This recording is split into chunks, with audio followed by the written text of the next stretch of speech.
Hello, welcome. It's so nice to talk to you guys again.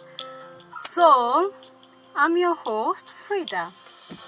So, last time we talked on part 1 of Wells of Salvation, and it was restoration of sight. So, today we're going to talk about the second part. I haven't given it a name yet, but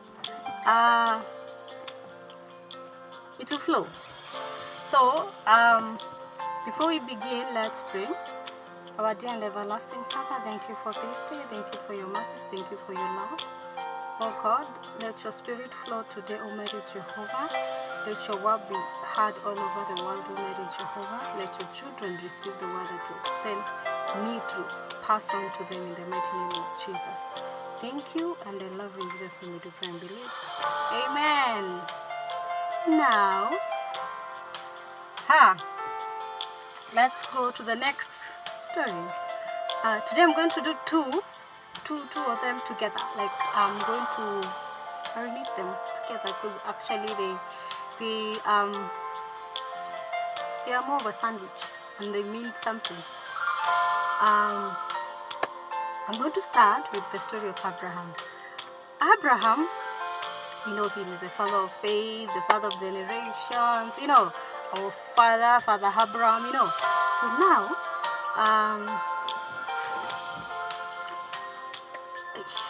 we all know that he lived in Philistia, and he had great wealth. He was very rich and wealthy at the same time. His cattle his herd has already been grown. His household was huge, so he had to dig wells to sustain his household and himself. So in the process of digging some wells in Philistia, Abimelech army, servants actually, not army, servants seized the wells. So Abraham decided to go and complain to who? To Abimelech. And he did. He actually did. So I'm going to read from Genesis 21, from verse 25. Abraham complained to Abimelech about a well which the servants of Abimelech had seized. Abimelech said, I don't know who did this. You didn't tell me about it. And this is the first time I've heard of it. Then Abraham, let's just say there, verse 24, 25, and 26. And you know, in life, when I was reading this, in life, you find you wanted to get a promotion somewhere. You have worked yourself out to get that promotion. You have done everything. And then just like that, it's gone. Like that, gone. Someone else takes the promotion. And you feel so bad after all the hard work. And then the funny part is, it is someone who helped you prepare for the promotion comes and takes it away from you. How does that feel? It feels bad.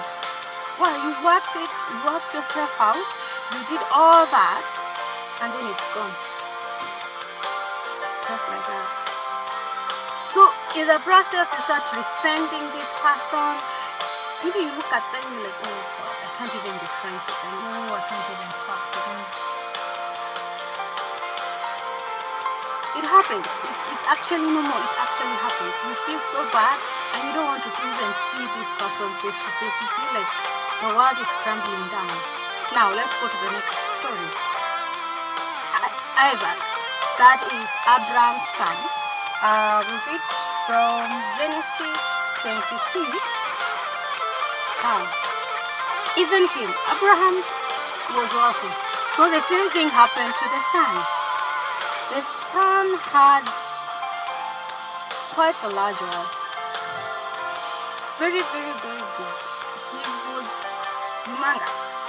So let's read from verse 20, that is Genesis 26, verse 14. Let's start. Okay, let me start from verse 12. Isaac sowed seed in that land, and that year he harvested 100 times as much as he had sown.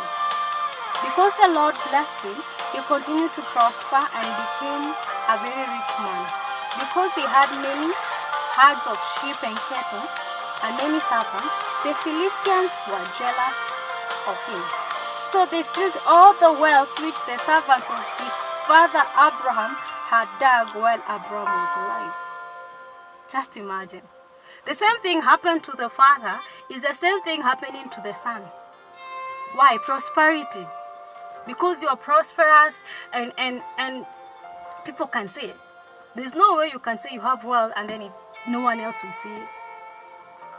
You can't become rich and hide. Everyone will know. Because why? You can't hide money. Money cannot be hidden. It can be seen. Well, you start investing, and here and there you have mortgages, you have real estate, you have cars, you're eating good meals, and don't tell me if you get wealthy, you'll stay in a small house. It's impossible. You want to live the best, so you can't hide money. It's there. The world can't be hidden. It will be seen. So the same thing happened to the son. He was blessed.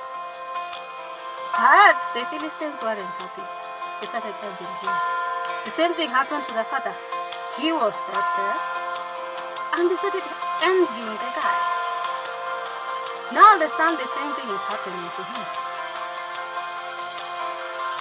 So, let's continue reading. Then Abimelech, the same guy, said to Isaac, "Leave our country. You have become more powerful than we are." Have you ever reached a point whereby, okay, let me put it this way. You have gone to school, studied hard, passed, and then you're going to look for a job, and you're told you're overqualified. So we can't have you. Or you've worked in that company, you've gotten a job, you're working so hard, and they feel intimidated by your presence there, so they decide to tell you, "I'm sorry, we're laying off some staff, and we can't pay you enough. I think it's time we let you go." And there you are seated complaining, "Oh my God, what is wrong with these people? I gave them my life, my time, and all they pay me with is, you are overqualified, we can't pay you enough, so we can't have you, so we have to lay you off." It hurts so much. It hurts knowing that you gave them all your lifetime. Now it's boom, gone. But what you don't know is they're getting intimidated by you, by your presence. The prosperity that you have intimidates them, so they become jealousy, they envy you, and the only easy solution they define is, "Please, can you leave?" That is his first well. That Isaac's well, the first well, it was a result of jealousy, envy. They took it away. And they told him, "You know what? Please move. We can't stay in the same place, eh?" He was rich compared to the others. He was doing so well. And they decided to let him go. Now the second one that Isaac dug. Now let's continue reading. Let's jump to verse 20. Okay, let's start from verse 19. Isaac's servant, actually what happened, when he moved, he went to Gerar, and that's where he stayed. And when staying there, he moved. The servants actually, he didn't move. After moving from Philistines and then going to the Gerar, he dug other wells. Let's start now. That's where it starts from verse 19. Isaac's servants dug a well in the valley and found water. The shepherds of Gerar quarreled with Isaac's shepherds and said, "This water belongs to us." So Isaac named the well Korah. You know, it's funny. You're busy, you've been moved from one place, now you're in another place. Here now also they're getting intimidated by you. Also here, they don't want to see you prosper. You have dug the well, and it has started producing good fruits. There are also other things happen. Now there's a there's a rift between the well is mine, the well is yours, the well is mine, the well is yours. Like there's that rift that is going on. This actually makes me think of in life. You move from one situation, you go to another one, and then you're like, oh God, it's like the riddle, the saying, jumping from the frying pan into a fire. Now that's how it feels. Like you've been sacked here, you've gone to this company, this was other company, there are challenges there, and now you feel like, oh God, I can't do it. I can't just do it, I can't just do it. I was sacked the other day, now I'm here today, and there are issues coming up. So what do I do? We have reached a point in life where we actually give up completely. So let's continue. I will put it, I'm just reading fast so that I can actually give you a conclusion of it and explain it further. I prefer reading and explaining what I'm reading. So let's continue. The third well, 21. Isaac's servant dug another well, and there was a quarrel about that one also. So he named it enmity. That is accusation. Can you imagine? You have moved here. This well has an issue. This other well has an issue, and then you've dug another one, still has an issue. That's how easily we lose. It's like let me give you this example. Now, treasure hunters. You know, treasure hunters, they live their life searching for gold and all that. It's like pirates. They go looking for treasures here and there. They start with a map and a compass, and they prepare themselves to go. So you start your journey to go for the search of that treasure. And you're walking, you go, you travel, and you pass all the mysteries, the riddles, and all that to get to the place. And then boom, this is where now the entrance to the treasure is. And then we all know, even actually me, I know it through the story, so I don't know, I've never gone through a treasure hunt. So through movies, I always see the moment you enter the place where the treasure is, there are boogie traps. So you start walking, you know, you can't just go in, because there is someone who's the owner of that treasure actually made some boogie traps, so no one will just come and take his treasure away, you know.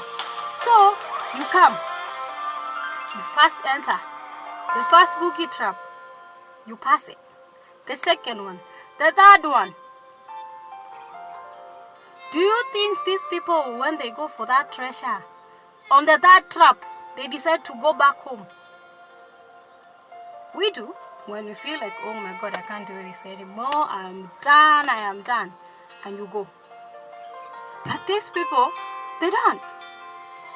They continue. Like, imagine the first trap, the second trap, the third one. Now you want to go home. All that journey, coming back with nothing. It's the same thing we do.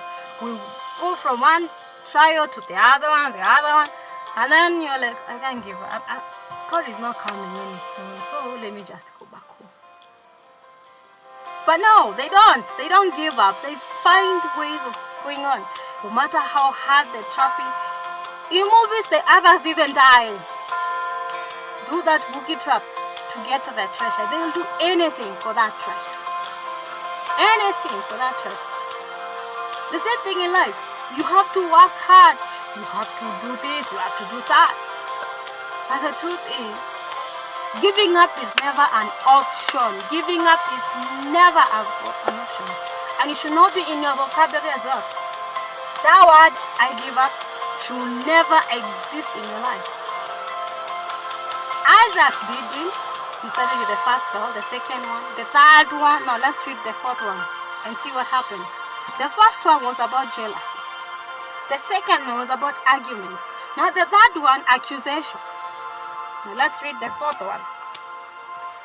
Verse 22. He moved away from there and dug another well. There was no dispute about this one. So he named it freedom.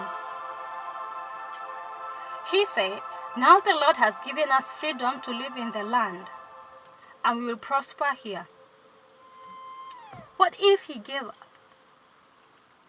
What if he didn't even dig that one, the fourth one? He decided, okay, now, because now there are those 3 wells, they're not working out for me, so what do? Let me just leave and find another place. But he dug another one. He didn't lose hope. He was a fighter. He doesn't, the moment you fall, it's like riding a bicycle. It doesn't mean because you're fallen into a ditch, you still stay there and say, oh, I can't move, my legs are broken, let me just stay there. No, you wake up, pull yourself up. And it doesn't, like kids, they fall, doesn't mean that they won't wake up again. My brother rides a bicycle, and trust me, the bruises he has on his knees are enough to tell you this kid should not ride a bicycle. But he does that every day. Even if yesterday he had a bruise, tomorrow he will still ride it. Even if he got a bruise in the morning, in the evening, you still find him in the bicycle, riding the bicycle, and ask him, why are you doing this? Do you think it's painful? It's like, yeah, it's painful, but I love riding. I cannot stop it. I can't just give up. So he stands up and he continues riding, and without even knowing, the pain is gone. Because the pain at that moment was so much, the moment he fell, he didn't decide to let that pain determine him not riding the rest of his life. He didn't let that pain stay there. He decided, you know what, I'm going to do something about it, and I'm going to work. I am going to work and ride that bicycle. So that's the same thing I'm trying to tell you guys. Don't give up. Don't give up. Don't complain. Don't reason like, oh, now because the situations are not getting better, I think the Lord has decided for me to stay like this. Let me relax. Even an eagle, it's raising up its kids. He has to he has to prepare them. After preparing them to fly, he doesn't just give them a nice way out. He removes the nest and then makes the nest uncomfortable for the kids to just go in there. So don't think because the first time it wasn't easy, the second time it's not easy, the third time it's not easy, that it will never be easy. He tried. Isaac never lost hope. Never lost hope. Not even once. Now let's go to the second well. 23.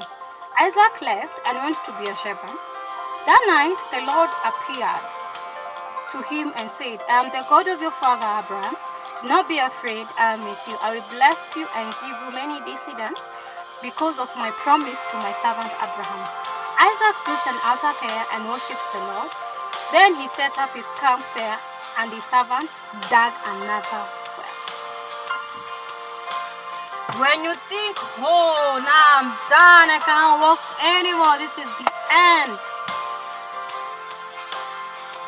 When you're on your last piece of hope, you know that last piece, that last thread in you know this is the last bit. I don't have anything else left. Boom! God appears. And a promise comes. Just like that. A promise comes, my friend. A promise comes just like that. And they dug another well. And this well is called the well of restoration. Let's see how he named it. Let's go to verse 33. He named the well Vow. That is how the city of Beersheba got its name. Imagine after digging, his servants digging another well, the last one, he named it Vow. This is from Good News version. You can read it from other versions. So imagine if you didn't figure it out. if you didn't move on and actually hold on to faith and hope and trust that he will get a well that hasn't have issues, just imagine that. He got a well and got blessings for not giving up. You know, God is a very good God. It's like finding treasure now. You've gone to the first boogie trap and you've conquered all the boogie traps. The treasure is there for you to pick. Don't tell me that time that treasure isn't sweet enough for all the trouble you have gone through. It is enough payment for all that. You can see even from the, I always see, I love watching treasure movies and treasure hunting movies. Can you imagine how the faces they have? I know it's just a movie, but I know the faces they have. I also have the same face because I think I am too emotional and too in touch to the movie because I love hunting, discovering new things. You know, the beauty in discovery. You know. And the moment you realize this is the treasure now, it is here right in front of you, that feeling and the look in their face, it is satisfying. Just imagine that. There, the treasure it is. You have conquered it all. Now it's yours. All yours to enjoy and indulge in. So I'm telling you, my friend, don't give up. Come on, don't give up. Don't lose your hope, don't lose your trust. Keep on fighting. We are the fighters. You know, we can never give up. We are not people to give up at all, at all. Giving up is not in our vocabulary. If it is in yours, come on, cancel it out. Cancel it out. Cancel it out. Leave the jealousy people alone. Leave that envious people alone. Leave the accusations, all that, all the things happening. They should never take your eye off the prize. They should never take your eye off the prize. You'll face persecution. Even Jesus did. He faced all that. But because he knew he was going to die for me and you for a very good cause, he never gave up. He never, no matter how hard and tough it was, he stood strong. He stood strong. So, the same thing. Stand strong. Don't give up. Don't lose your faith. Why? You are a fighter. The blessings are there. The trials might seem tough. The situations may seem so hard to bear. The price is worth it. The price is worth it. Never forget that. Jesus went through all that for our salvation. Right now, I am very sure he's so happy knowing that he did that for us, for me and you. So don't lose hope. Don't give up, my friend. Not giving up. You're not giving up. The treasure is ours. Bye.